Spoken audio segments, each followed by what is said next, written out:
Hello, this is Paul, and welcome to Unit 8. This is Part 4, but really this is the third part dealing with the Paint program that comes with Windows XP. Now, this program, although it seems very simple, this is a program that is very useful for programming. That in the previous part we pointed out where we can select colors. That is very useful for programming and get the code that goes into the development of HTML programs and whatever other programs we're using to reflect those colors. So looking more into the Paint program, we'll take a look at the Help menu that is on the menu bar, and the selection on the bottom there I'm going to pay a little bit of reference to first, that I am pointing to About Paint. And what it does is it brings up the information who developed this program and what version it is. Take note also that when we go to Windows 7, it is a completely new version, but the principles you learn here will apply. So it's very similar, however the layout is much different. Now we need to spend some time on the top part of it here, the help topics. As you know, in the old days we used to get books with everything, and we used to be able to sit down and study and have the guidelines laid out right in front of us and be able to move on. However, that is not true anymore, and that the help section is very important for us to be able to find out how to do things. If you go over these examples that I give you and how to use this, you'll find a lot more through the Help Topics button here, and we're going to take a look at that part of the program. After making our selection, we have a brand new window open up for the Help window. And this is so that it can be placed down on the taskbar, minimized, and kept open while we work on our document that we are creating. Now, it opens up with a contents, which is a short list of, actually it's going to help you get started on there, some basic tutorials, how to use the program. So it's a very interesting thing to go over if you're new to this program completely and don't know what to do with it. There are other selections going across for index and search.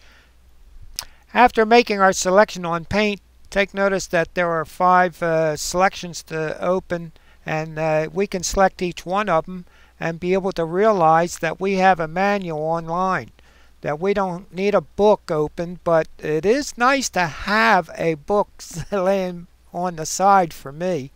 But they have decided to do it this way since not many people like to read books anymore.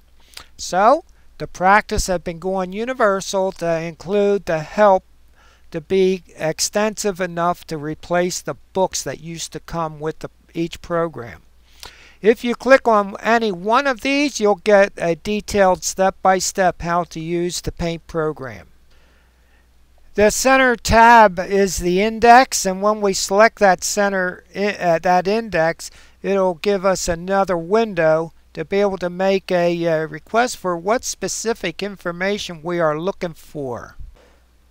A quick look on this window will reveal that there is a place where you can put in a word that you're looking for, and a list will be displayed on underneath it to be able to make a selection for the exact topic that you want to check out. Now, the index is a list of topics that is on your computer. It comes installed. Now, we have one more thing to look at, and that is the search window. And the difference between that is that it might include access to the web to get more topics. So this becomes a resource of much greater detail.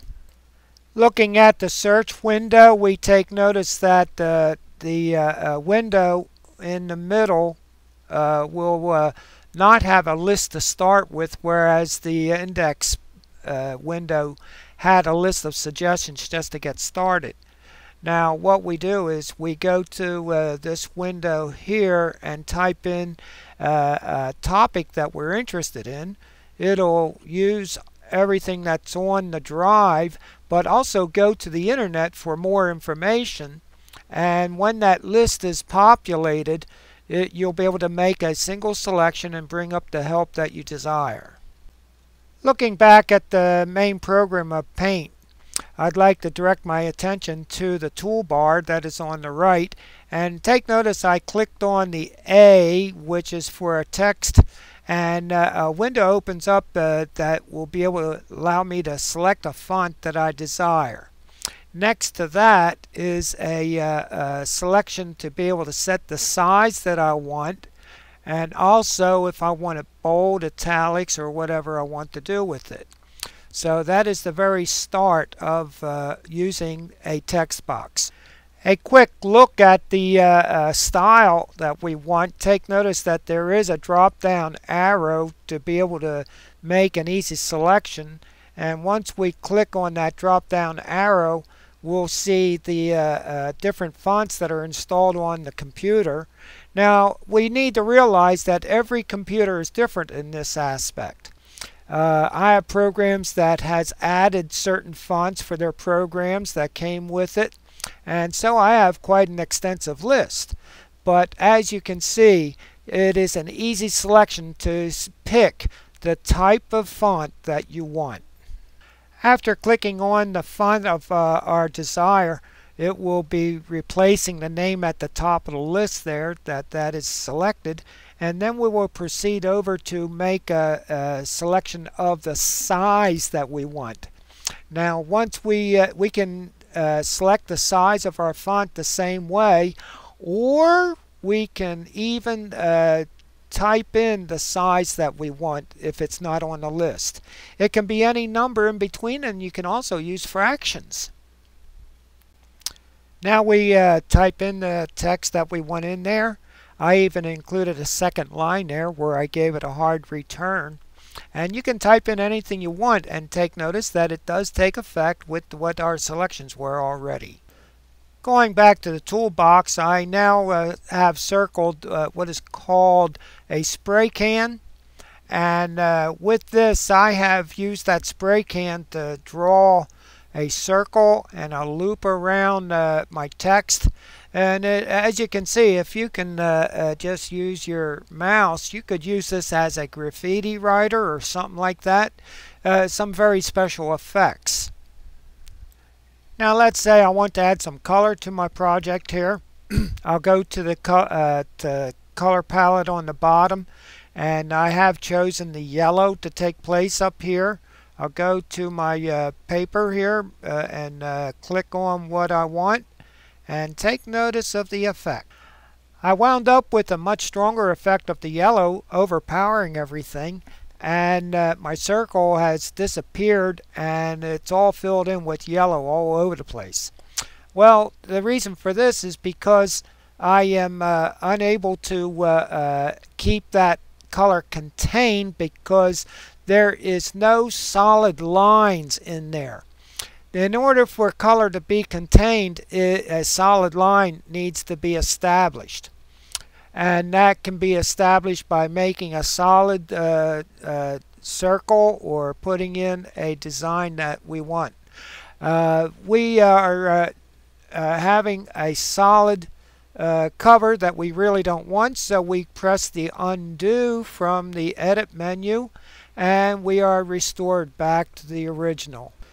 To demonstrate a box, I go back, I get rid of the design and replace it with a box by making that selection there that I pointed out to make my box, and we have that nice and neat and solid all the way around our text.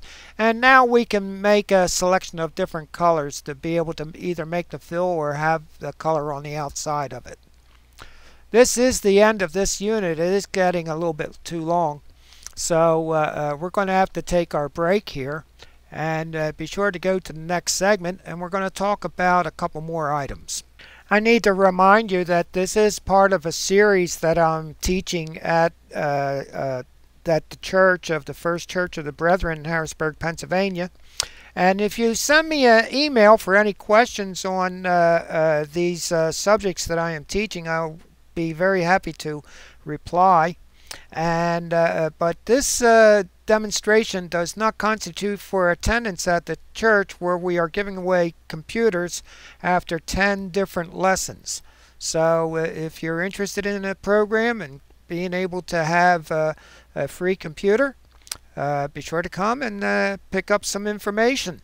I am really surprised that the classes are filling up as much as they are, and people are there to learn something more than for a free computer. So I'm very impressed with the results of what is going on.